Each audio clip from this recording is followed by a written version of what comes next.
Hello guys, welcome back. First എന്നെ കാണിക്കുന്നത് അനാമിക നവ്യയുടെ അടുത്തേക്ക് ഇടിച്ചു കയറി ചെല്ലുന്നുണ്ട്. ഡി പെട്ടെന്ന് എന്നെ ഞെട്ടിക്കൊണ്ട് നവ്യ പിന്നിലോട്ട് നോക്കുന്നുണ്ട് കേട്ടോ. എന്താടി നീ എന്തിനാ എന്റെ മുറിയിലേക്ക് വലിഞ്ഞു കയറി വന്നേക്കുന്നേ? ഞാനല്ല വലിഞ്ഞു കയറി വന്നേക്കുന്നത്, നീയും നിന്റെ അനിയത്തിയാ. ഡേ അനാമിക, നീ എന്താ വെറുതെ വഴക്കുണ്ടാക്കാനായിട്ട് മുറിയിലോട്ട് കയറി വന്നേക്കാണോ? അതേടി, നീ എന്താ നേരത്തെ അനിയുടെ അമ്മയുടെ മുന്നിൽ വെച്ച് പറഞ്ഞത്? ഞാൻ പറഞ്ഞാലേ എന്താ തെറ്റ്? നീയും നിന്റെ അമ്മയും കൂടി പ്ലാൻ ചെയ്ത പണിയാ ഇത്. ദേ, അനാവശ്യം പറഞ്ഞാലുണ്ടല്ലോ ഞാൻ വെറുതെ നോക്കി നിൽക്കില്ല. അപ്പൊ നവ്യ പറയുന്നുണ്ട്, ആരാടി കള്ളം പറഞ്ഞത്? നിനക്ക് നാണല്ലല്ലോടി ഇത്രയൊക്കെ ഒപ്പിച്ചു വെച്ചിട്ട് കൂളായി നിന്ന് സംസാരിക്കാൻ? നീയെ അത്രയങ്ങ് വിളഞ്ഞിട്ടില്ല, അവളെന്നെ തല്ലാൻ വന്നേക്കുവാ. ദേ, ഒരു കാര്യം ഞാൻ പറഞ്ഞു നിൽക്കാം. നീ നേരത്തെ ഇങ്ങനെ വായിട്ട് അലയ്ക്കുന്നുണ്ടായിരുന്നല്ലോ ഞങ്ങളുടെ അനിയത്തി നന്ദുവിനെ കുറിച്ച്.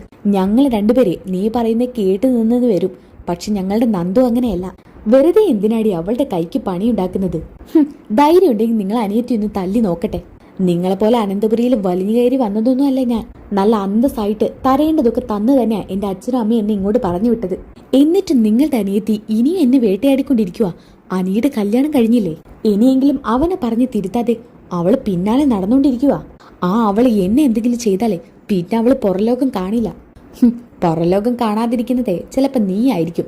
ഈ വീരവാദവും വെല്ലുവിളിയൊക്കെ നന്നായിട്ടുണ്ട്, പക്ഷേ നീ പറഞ്ഞിട്ട് അതത്ര ഗുമ്മില്ല. എന്ന് വെച്ചാ തടി അണങ്ങാത്ത നിന്റെ ഈ ശരീരം കൊണ്ട് എന്ത് ചെയ്യാനാ?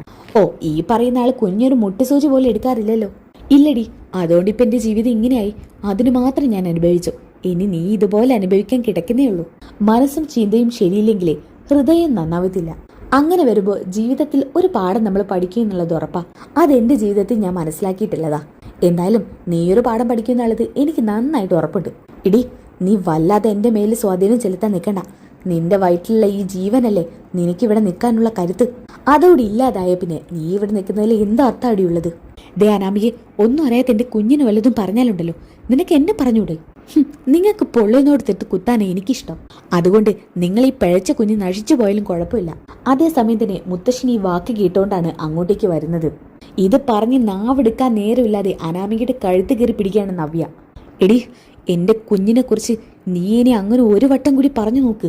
ഈ പിടുത്തം ഒന്നോടി കയറ്റി പിടിക്കും ഞാൻ. പിഴഞ്ഞ് നീ ഇവിടെ ചാവേണ്ടി വരും. ദേ, എന്റെ ജീവിതം വരെ നശിച്ചുകൊണ്ടിരിക്കുക. എനിക്കിനി ഒന്നും ചിന്തിക്കാനില്ല. അങ്ങനെ വന്നാ നിർത്ത്. ഇതും പറഞ്ഞ് മുത്തശ്ശൻ അങ്ങോട്ട് വരാട്ടോ. നവ്യേ, പെട്ടെന്ന് തന്നെ നവ്യ അനാമികയുടെ കഴുത്തിൽ നിന്ന് കൈ വിടാട്ടോ. എന്താ രണ്ടുപേരുടെയും പ്രശ്നം? കുടുംബത്തിൽ ഒരു സ്വസ്ഥതയും സമാധാനം തരില്ലേ നിങ്ങൾ? അതേസമയം തന്നെ മുത്തശ്ശി അങ്ങോട്ട് വരുന്നുണ്ട്. മുത്തശ്ശന്റെ ഉച്ചത്തിലുള്ള സംസാരം കേട്ടാണ് മുത്തശ്ശി അവിടെ എത്തുന്നത് കേട്ടോ. അയ്യോ, ഇദ്ദേഹം എന്തിനാ കുട്ടികളോട് ഇങ്ങനെ സംസാരിക്കുന്നേ? പിന്നെ എങ്ങനെ സംസാരിക്കുന്നുണ്ടോ? ഇവിടെയുള്ള പലതിനും നിലവാരം തന്നെ താഴ്ന്നു പോയേക്കുക. അപ്പൊ മുത്തശ്ശി പറയുന്നുണ്ട്, അയ്യോ എന്താ മക്കളെ, എന്താ ഉണ്ടായത്? നവ്യമോളെ, എന്താ സംഭവിച്ചത്? വസുന്ധരെ, എന്താ സംഭവിച്ചെന്ന് ഇവരോടൊക്കെ ചോദിക്കുന്നേക്കാളും ഭേദം നമ്മൾ അങ്ങ് പോകുന്നതാടോ. അയ്യോ ഈശ്വര, എന്തൊക്കെയാ ഇദ്ദേഹം പറയുന്നത്? അപ്പൊ അനാമിക പറയുന്നുണ്ട്, എടി നീ കാരണം ഇപ്പൊ ഇതൊക്കെ ഉണ്ടായത്. മുത്തശ്ശന്റെ മനസ്സ് വേദനിച്ച് നീ ഒരൊറ്റ കാരണോ? എന്നാ ഇതൊന്നും കേട്ടിട്ട് നവ്യ മറുത്തൊന്നും പറയുന്നില്ല കേട്ടോ. നവ്യക്ക് മനസ്സിലായിട്ടുണ്ട് ഇങ്ങനെ സംസാരിക്കുന്നതിൽ മുത്തശ്ശന് താല്പര്യമില്ലെന്ന്. അപ്പൊ മുത്തശ്ശൻ പറയുന്നുണ്ട്, അനാമിയെ, എടി പോടി എന്നുള്ള വിളിയൊന്നും ഇവിടെ പാടില്ലെന്ന് ഞാൻ പലപ്പോഴും പറഞ്ഞിട്ടില്ലേ?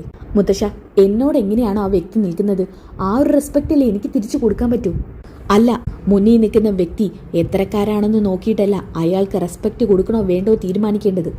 അയാൾ നമ്മളെക്കാൾ മുതിർന്ന വ്യക്തിയാണെങ്കിൽ അയാൾക്ക് റെസ്പെക്റ്റ് കൊടുത്തിരിക്കണം. പിന്നെ അനാമികയുടെ സ്വഭാവം വളരെ മോശമായി വരുന്നു. അനന്തപുരിയിൽ കുറച്ച് മാസങ്ങളും കൂടി കഴിഞ്ഞു കഴിഞ്ഞാൽ ഒരു കുഞ്ഞ് പിറക്കാൻ പോവുക, അതും 10-25 വർഷങ്ങൾക്ക് ശേഷം. അങ്ങനെ അനന്തപുരിയിലെ വയറ്റിൽ കിടക്കുന്ന ഒന്നും അറിയാത്ത പേരക്കുട്ടിക്ക് നേരെ ഇങ്ങനെയൊക്കെ സംസാരിക്കാൻ അനാമികയ്ക്ക് ആരാ അധികാരം തന്നത്? അപ്പൊ മുത്തശ്ശി വയ്ക്കുന്നുണ്ട്, അയ്യോ മോൾ എന്താ പറഞ്ഞത്? അപ്പൊ അനാമിക പറയുന്നുണ്ട്, അനന്തപുരിയിലെ കുട്ടിയോ? അതെങ്ങനെയാ മുത്തശ്ശ അനന്തപുരിയിലെ കുട്ടിയാകുക? ഇവളുടെ ഭർത്താവിനും ഇവളുടെ ഭർത്താവിന്റെ അമ്മയ്ക്കും അനന്തപുരിയുമായിട്ട് യാതൊരു ബന്ധവുമില്ല. പിന്നെ എങ്ങനെ ഇവൾ അനന്തപുരിയിലുള്ളതാവുക? ആര് പറഞ്ഞു നിന്നോട് അവർക്ക് ഈ വീടുമായി ബന്ധമില്ലെന്ന്? അതൊക്കെ ഞാൻ കേട്ടറിഞ്ഞതാ. എനിക്ക് പലരും പറഞ്ഞു തന്നിട്ടുണ്ട്. ആര്? അതെങ്ങനെയാ മുത്തശ്ശൻ ഞാൻ പറയാ? ആരാന്ന് ചോദിച്ചാ എന്നെ വിശ്വസിച്ച് പറഞ്ഞു തരുന്നവരല്ല അതൊക്കെ. അപ്പൊ ഞാൻ അവരോട് വിശ്വാസവഞ്ചന കാണിക്കാൻ പാടുണ്ടോ? ഇതൊക്കെ കേട്ടപ്പോ നവ്യ ആകെ ഒന്ന് പതറിപ്പോവാണ് കേട്ടോ ഇവളുടെ ഈ സംസാരമൊക്കെ കേട്ടിട്ട്. അപ്പൊ മുത്തശ്ശൻ പറയുന്നുണ്ട്, നിന്റെ ഈ സംസാരം അതിര് കടന്നിരിക്കുന്നു. അഭി ഇവിടത്തെ കൊച്ചുമകനാ. ഞങ്ങളുടെ മകളാണ് ജലജ. ജലജ എത്ര തരം താണ പ്രവൃത്തി ചെയ്താലും അവള് ഞങ്ങളുടെ മകളാ. ഞങ്ങൾക്കുണ്ടായ മകളുടെ മകനാ നവ്യമോളുടെ ഭർത്താവ് അഭി. അതുപോലെ തന്നെ കയറി വന്നവളാ നീയും. അല്ലാതെ നിനക്ക് അനന്തപുരിയിൽ പ്രത്യേക സ്ഥാനമൊന്നുമില്ല. 3 പേർക്കും തുല്യ സ്ഥാനമാണ് ഇവിടുള്ളത്. അതായത് നയനിക്കും നവ്യമോൾക്കും അനാമികയ്ക്കും. ഈ തറവാട്ടിലേക്ക് കയറി വന്ന പെൺകുട്ടികൾ കൊണ്ടുവന്നത് എണ്ണി തിട്ടപ്പെടുത്തിയല്ല അവരുടെ സ്ഥാനം തീരുമാനിക്കുന്നത്. അതുകൊണ്ട് നവ്യമോളും നയനമോളും എങ്ങനെയാണോ ഇങ്ങോട്ട് കയറി വന്നത് അതേ സ്ഥാനം തന്നെയാണ് നിനക്കും. ഇനി അതല്ല, നിനക്ക് ഇവരെക്കാൾ കൂടുതൽ സ്ഥാനം വേണമെന്നുണ്ടെങ്കിൽ മോളുടെ അച്ഛൻ്റെ അമ്മയുടെ അടുത്ത് പോയി നിന്നു. അവിടെയാകുമ്പോൾ മോൾക്കൊരു കുറവും ഉണ്ടാകില്ല.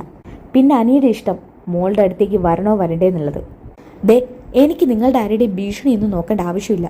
ഞാൻ ഇങ്ങോട്ട് അന്തസ്സായിട്ടാണ് കയറി വന്നത്, അല്ലാതെ അവരെ പോലെ കള്ളം പറഞ്ഞൊന്നല്ല. പിന്നെ മുത്തശ്ശൻ പറഞ്ഞല്ലോ എനിക്ക് ഇവൾമാരുടെ സ്ഥാനമാണെന്ന്. എന്തുകൊണ്ട് എനിക്ക് ഇവരെക്കാൾ മുകളിൽ സ്ഥാനം തന്നൂടാ? ഞാൻ ആവശ്യത്തിലേറെ പൊന്നും പണവും കൊണ്ട് തന്നെ ഇങ്ങോട്ട് വന്നത്. ഇട്ടുമൂടാൻ സ്വർണ്ണം ഉണ്ടായിരുന്നു. പിന്നെ അത്യാവശ്യം നല്ലൊരു കാറും തന്നു എൻ്റെ അച്ഛൻ. എനിക്കും അനിക്കും വേണ്ടി കണ്ണായ സ്ഥലത്തൊരു സ്ഥലവും വാങ്ങി അവിടെ ഇനി വലിയ വീട് വെച്ച് തരാമെന്ന് പറഞ്ഞിരിക്കുക. ഇതിലൊരു അംശം പോലും ഇവൾമാരുടെ അച്ഛനമ്മയും ചെയ്തിട്ടുണ്ടോ?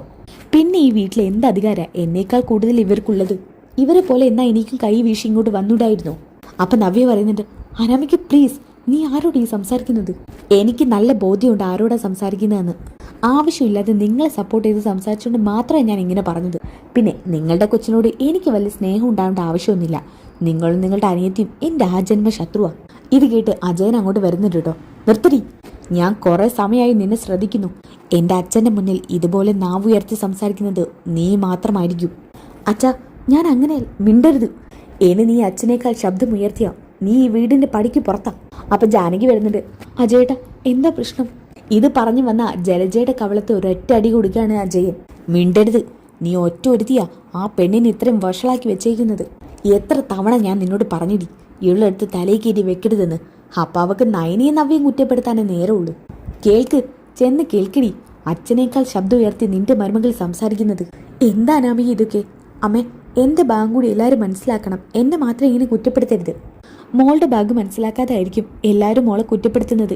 അപ്പം മുത്തശ്ശൻ പറയുന്നുണ്ട്, ജലജെ, നിന്റെ മരുമകളെ എൻ്റെ സമ്മതത്തോടു കൂടിയാ ഈ വീട്ടിലേക്ക് കൈപിടിച്ച് കയറ്റിയത്. പക്ഷേ ഈ കുട്ടി എന്നെ തകർത്ത് കളഞ്ഞു. ഓക്കെ, ഇനി നല്ല കിടിലൻ എപ്പിസോഡുകളാണ് വരാൻ പോകുന്നത്. നല്ല അടിപൊളി എപ്പിസോഡുകളാണ് കേട്ടോ. അപ്പോൾ ആ എപ്പിസോഡുകൾ കിട്ടാനായിട്ട് ചാനൽ സബ്സ്ക്രൈബ് ചെയ്തേക്കുക, വീഡിയോ ഒക്കെ ഒന്ന് ലൈക്ക് ചെയ്തേക്കുക, നെക്സ്റ്റ് എപ്പിസോഡ് ഒന്ന് കമൻറ്റ് ചെയ്തേക്കുക. അപ്പോൾ അടുത്ത ഒരു വീഡിയോ ആയിട്ട് കാണുന്നവരേക്കും ബൈ ഗായ്സ്. ഇതിൻ്റെ ബാക്കി മാക്സിമം ഇന്ന് തന്നെ അപ്ലോഡ് ചെയ്യാൻ നോക്കാം കേട്ടോ. Bye guys.